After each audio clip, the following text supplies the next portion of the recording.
Want to achieve network marketing success? Then join the right company. Hello, and welcome to Leave Nothing to Chance, hosted by networking marketing giant John Solleder.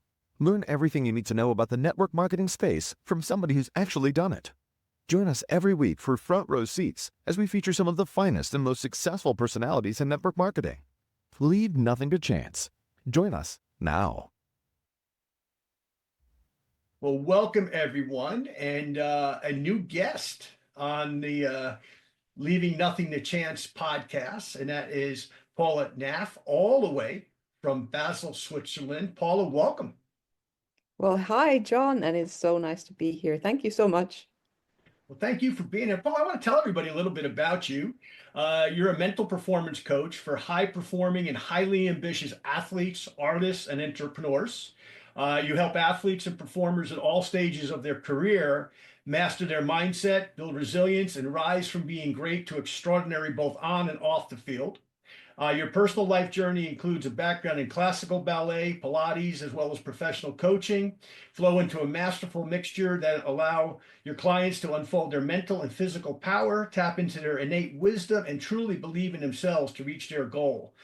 Paul's career ranges from selling ice axles to performing a solo clown project, you got to tell me about that, by the way, being a credit manager and inspiring teams and individuals to more sustainable performance in corporate settings. You're a mother of two, a survivor of depression.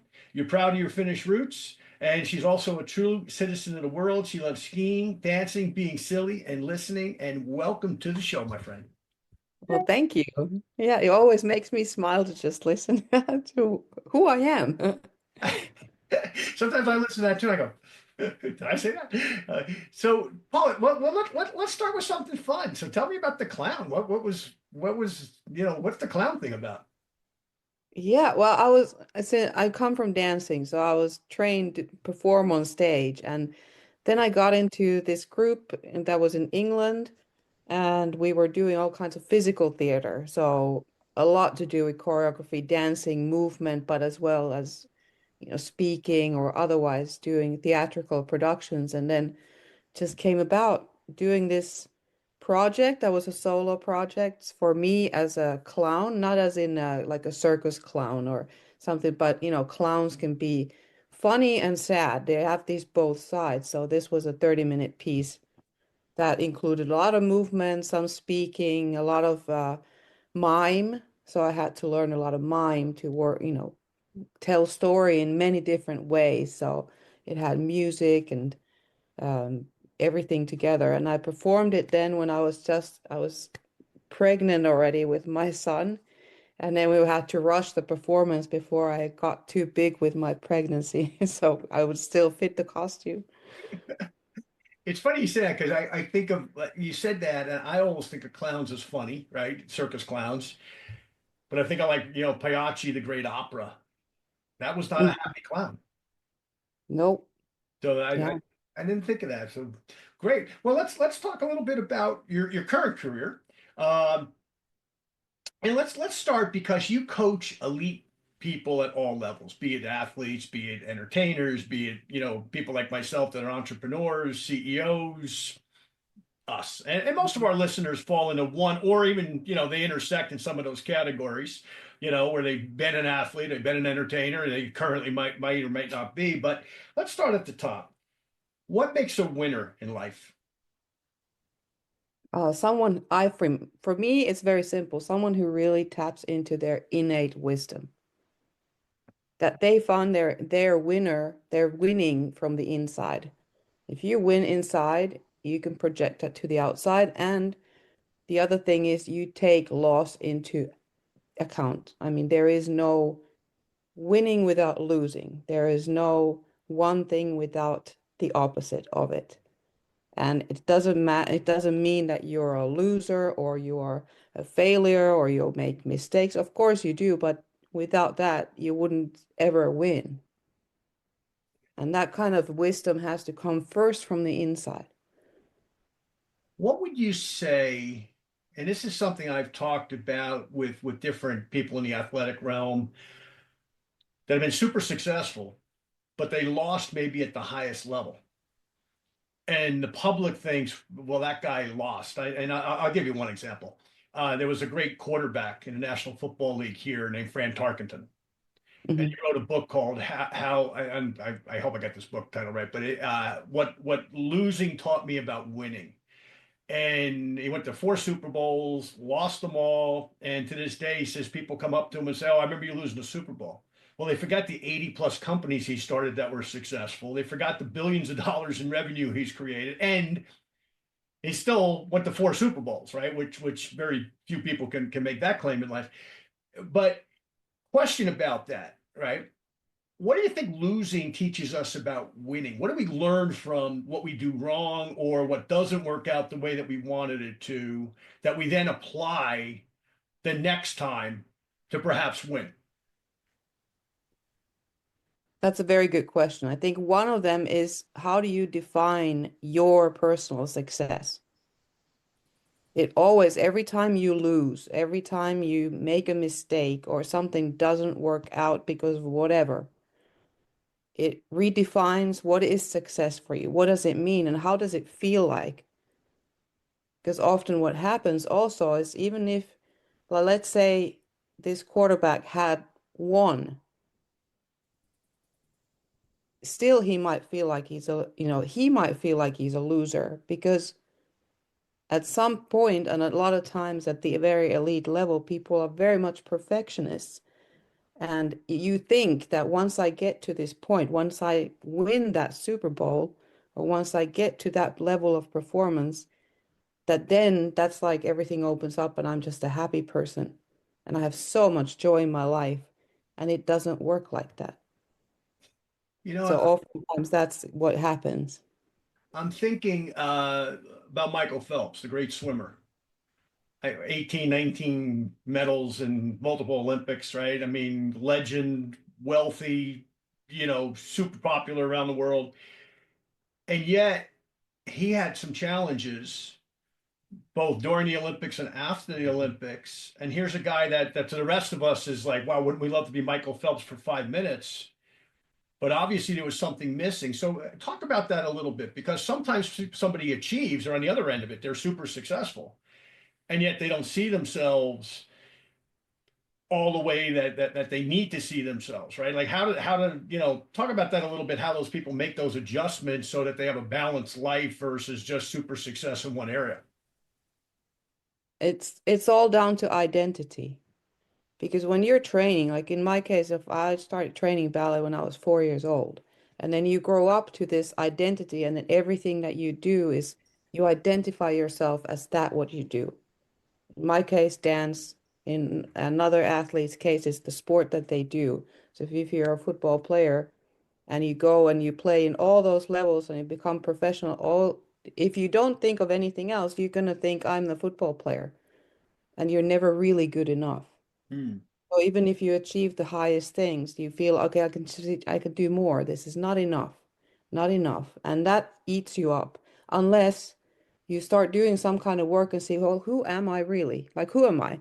If now football was taken away, if my sport is taken away, that thing that I do is taken away, who am I? Because I'm still here. Hmm. But, I'm not dead. Even if I have to stop for whatever reason, I'm still here. So me as a person, I'm still here. So who am I? Hmm.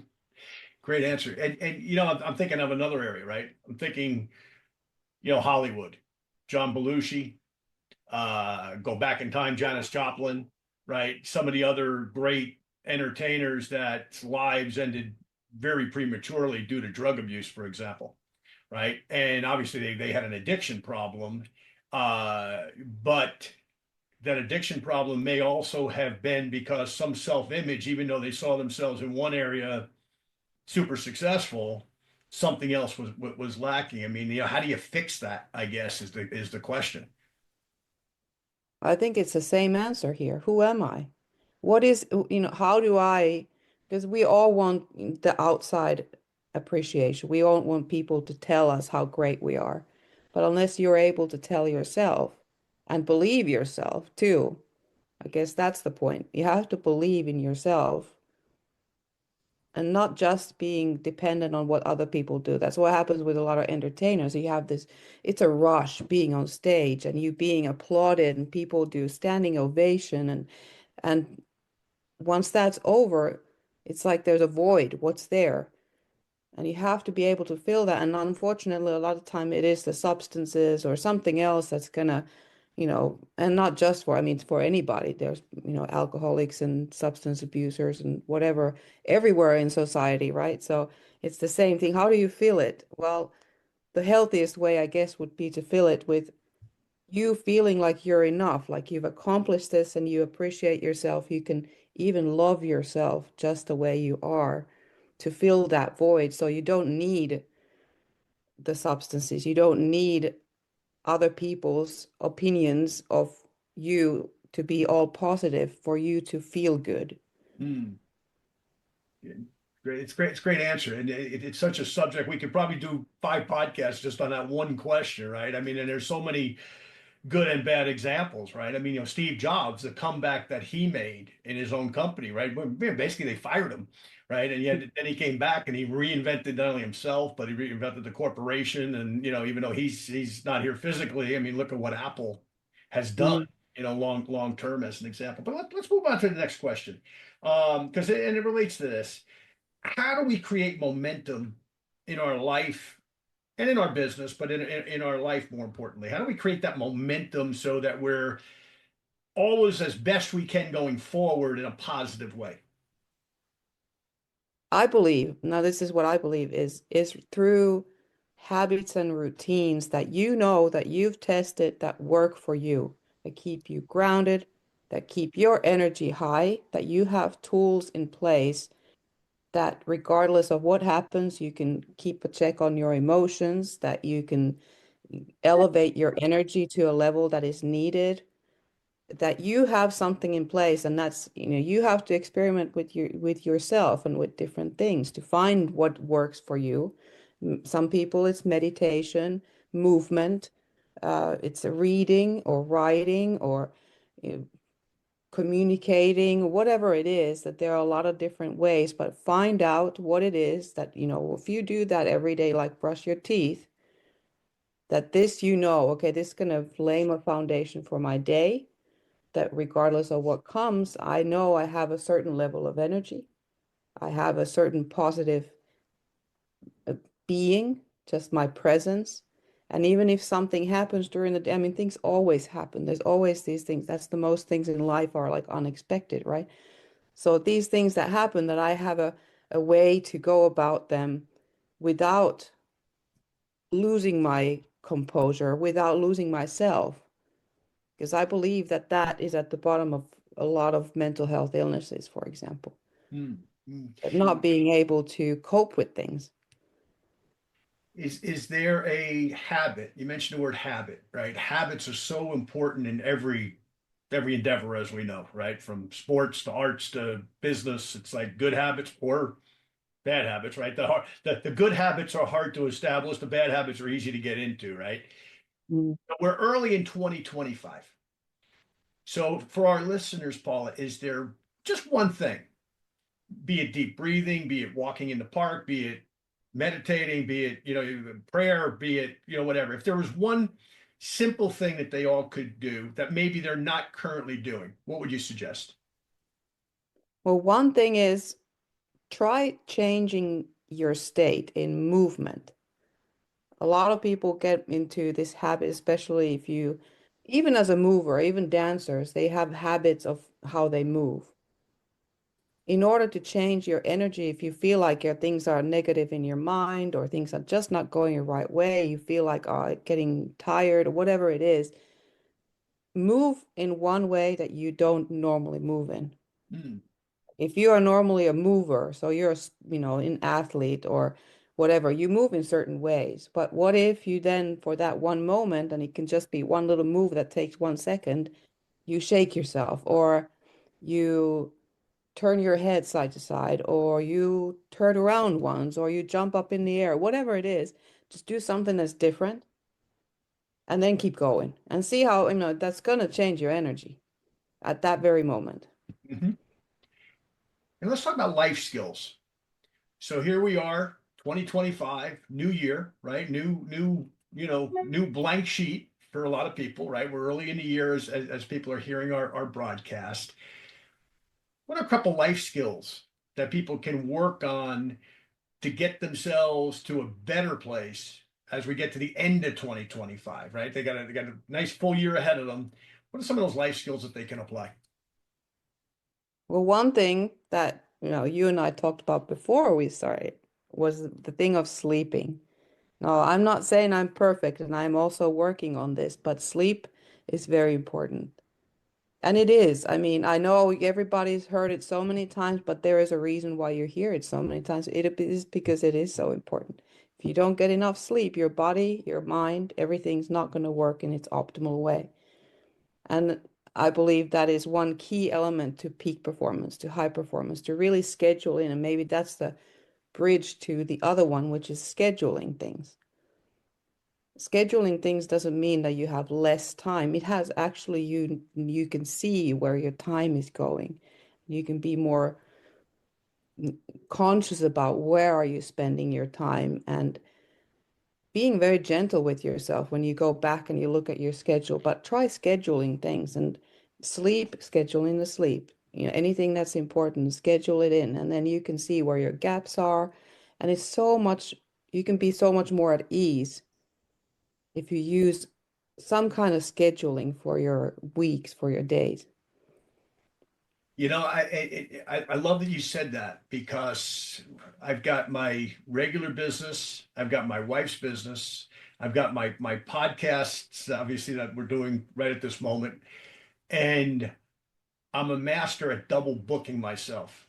And one of my resolutions this year is less is more, right? And schedule stuff, including not only my exercise routines, but my eating to do it quietly without a phone in my hand, for example, because, it's not good to eat and talk on the phone at the same time, for example. And, all these little life skills that we know we should do, but it's always, well, I got to talk to this guy, but I got to eat, and, I'm almost blowing and going as opposed to going, hey, let's slow down. And we'll probably get more done doing it that way than being like a three-ring circus, which is a bad habit of mine. It's like my life's like a three-ring circus because I'm always got something going on. It's like let's slow down to go faster, and that's like so that's one of my challenges, So thank you for that. And let's talk the other way. A lot of people have negative thinking. They look at the world and they see it as negative, and for whatever reason, be it just who they are or life circumstances individually, or they look at the world and they say, oh my God, all this stuff's happening. Instead of looking maybe the other way and saying, wow, all these opportunities that exist for all of us, and now with AI and all these other great technologies that we can all utilize, instead of seeing it that way, they're still caught up in that negative, what I call stinking thinking. How do they get past that? And I know it's impossible to never have a negative thought. I mean, that's not realistic, right? I know that, and you know Mhm. that. But at the end of the day, when you're coaching these elite people, obviously they get the job done in their careers because they're not caught up in the negative, they're caught up in the positive. How do us mere mortals, us normal people, how do we get rid of some of that negative thinking, even if we can only eliminate a percentage of it going forward? How do we do that? I have a very simple answer. And you look anybody, even the most elite athletes, they do have negative thinking. There's a lot of criticism that goes on inside your mind, and that per se is usually very negative. So there's one question that I ask, and I ask myself too, is if I catch myself, if I am aware that now I have this spiral going on and everything's negative and I am blaming others or circumstances, whatever, if I can stop myself then and say, is this a helpful thought? The thing that I have in my mind, is this helpful? If my goal in life is to enjoy life, which means to do things that feel good and bring me joy, bring others joy. Now that what I have going on right now, is this helpful thinking about this purpose of my life to enjoy it?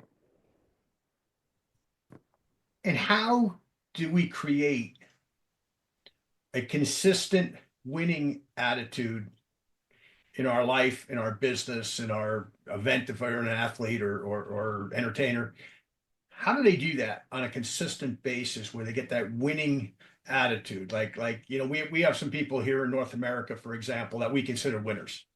Tom Brady, for example, the great quarterback. He's retired now, but he like 7 times Super Bowl winner, or Michael Phelps, we talked about earlier in the athletic realm. When we think of the entertainment realm, there's a guy here out of Texas, Taylor Sheridan. I mean, the guy has written Yellowstone, Landman, Tulsa King. I mean, just like in the last 5 years, I never heard of this guy, and he's from Texas here originally, but I never heard of this man. And all of a sudden, he's got like 3 super successful things going on all at the same time. I don't even know how he did that. Obviously, he's got a good team around him, I'm sure. But once again, how do those of us in small business, right, where we're either one man or maybe a 2-person or 3-person team, how do we get that winning attitude and philosophy on a consistent basis to achieve more going forward?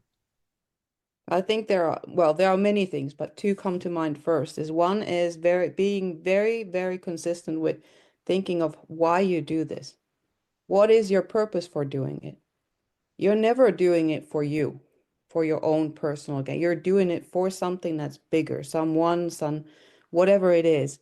Like, be connected to your why, because that always makes any little whatever circumstance and any issue, problem seem very insignificant when you think of, well, actually, no, my bigger why is so much bigger. It's this little thing here is just a little stone on my way, but my path is going way further. So you don't see and look at your circumstances and issues and things like that as these huge obstacles. Yes, they are. You work hard, but you look at where you're going is much further and much bigger and much more important than any current circumstance. Mm. So that's one thing. And the other one is to have a support system. And I know this is also something that you hear from a lot of places. And just like with sleep, this is like absolutely key. You got to have the people that you trust. They're there for you, behind you, by your side at any point of time, regardless of what happens. They just love you. And you can just be there, and you are one of those people to somebody else too. Mhm. I mean, always goes both ways. You're being one of these support system people to somebody else, but you have also, and it doesn't have to be a system of hundreds of people. It can be a couple really, really good people around you that they are there for me, 100%. I never have to doubt that. I know I have 100% trust here, and they do, towards me. So that's the other thing. And without this, it's kind of hard because competition is hard, regardless of where you play. If it's in the business world and athletics, if it's on stage, it's hard. Authors who are writing scripts, it's hard competition. How do you get it out there? Well, you gotta have people who are, even when you might be doubting, and the doubt always comes, even to the highest performers, that that they're going to then help you get past that doubt. So when somebody's talking about their why, how do they really get into the deep part of their mind and their thinking, right? Because and you do this and I do this in my business. Okay, why should somebody build a business, right? Well, it's obvious reasons, money, right? Have more things that you can take care of your family, have a better life, live in a better neighborhood, send your kids to a better school. I mean, those are all obvious. But what I've found, I'd love your thoughts on this, is when somebody establishes that why and they buy into it. In other words, they just don't put it on a piece of paper and go, okay, here's my why. That sounds good. And I tell John this, or I tell Paula this, and it sounds good for the moment. And boy, they let me off the hook.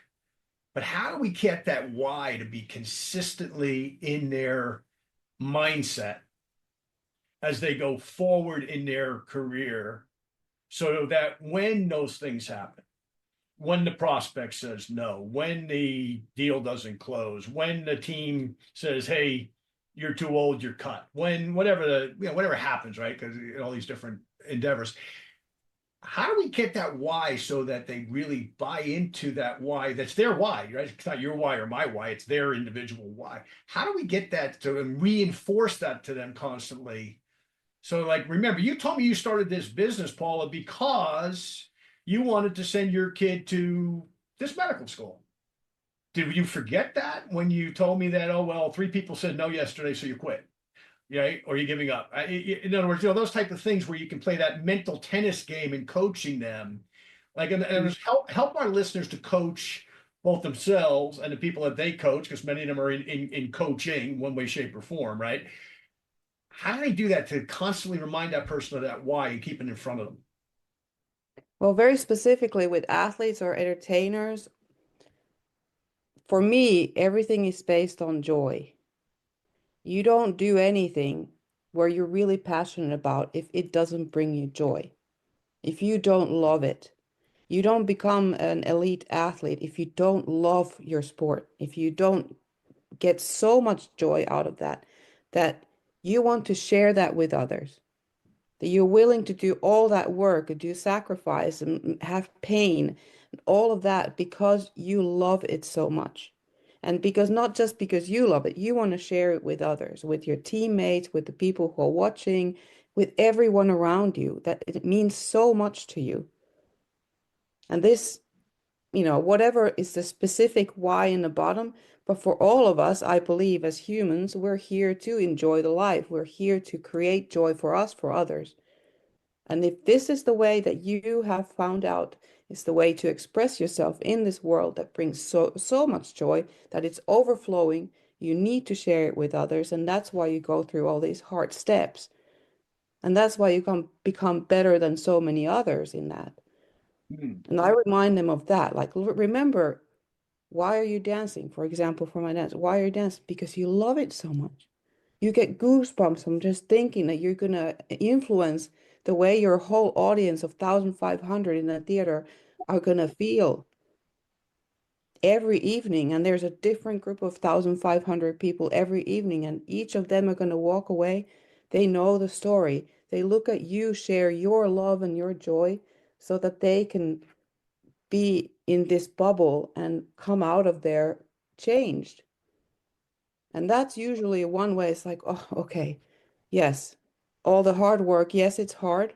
That won't go anywhere. But you have a bigger mission. It's to bring this joy to other people. I love that answer. I had friends when I lived in New York. I had friends that were in Phantom of the Opera, and I went out to dinner one night with a lady who was in the original cast in New York, and she was in the show at that time, I think 8 or 9 years. And I said to her, I said, how do you like every night? You basically, you can't ad lib. I mean, you stand on a spot on the stage, as you know much better than I do. I think at the X's on the stage where you stand, so you don't run into the other actors, and like you're doing the same thing every night. To me, it would be very boring after a while. And she said just what you just said. She said it's bringing joy to people, and I remember those people sitting there. Not only did they spend their hard-earned money to sit there, but for them it's new. For me, it's old, but for them it's new. And you just hit the nail on the head. That's such a great answer. The joy that an entertainer or even an athlete gives his teammates and his fans, or an entertainer gives that audience that says, wow, that was amazing. And they're thinking, yeah, I sang that song 1,600 times in the last 10 years. I love that answer. Joy is such a powerful word. I love it. Thank you for sharing that. So what are we missing? What element going forward can people apply that we haven't covered yet, Paula? Well, I think we kind of covered a little bit, but there is such an important one. You kind of mentioned it in your life. It is simplicity. We try so hard to make things much more complex than they actually are. Things are really, really actually not so complex. They are simple. It's one word like joy that can change everything. If you peel off all the layers, you take out the distractions, it's the core little things. What are your values? It's simple. When you know what they are, what they are. And then maybe there's 5 core values you have. That's it. It's not 100 different things. You don't have to write a whole novel out of that. What if you focus on those 5 things? Hmm. Love it. Love it. And I love the joy. I'm gonna think about that all day, because that word is, there's power words, right? Joy, grace, hope. I mean, we name our kids that sometimes, with the hope that they have the joy in their life, right? For Exactly. God's grace, but I love it. So in wrapping up, a couple things. How do people reach you? I'm on all social media, and I am the only Paula Naeff I think that there exists. I have never found another one. So if you look for Paula Naeff, Naeff, on any of the platforms, you will find me. Great. And you got your QR code up there as well. Yes, that's my digital business card. So go and scan it, and then we'll start talking. That's really cool. I love it. Great, great. Well, Paul, I want to thank you. It's been a privilege, my friend. And anything that we missed? Just enjoy. Have fun. This year, try to make it the most fun year. Great, great advice. Well, thank you again. Thank you, John. Thank you for listening to this week's episode of Leave Nothing to Chance. If you want to know more about what it takes to succeed in the network marketing space, join us again next week for another amazing episode. For additional resources and to connect with John Solleder, visit leavingnothingtochance.com. Don't forget to leave a review, and we'll see you next time.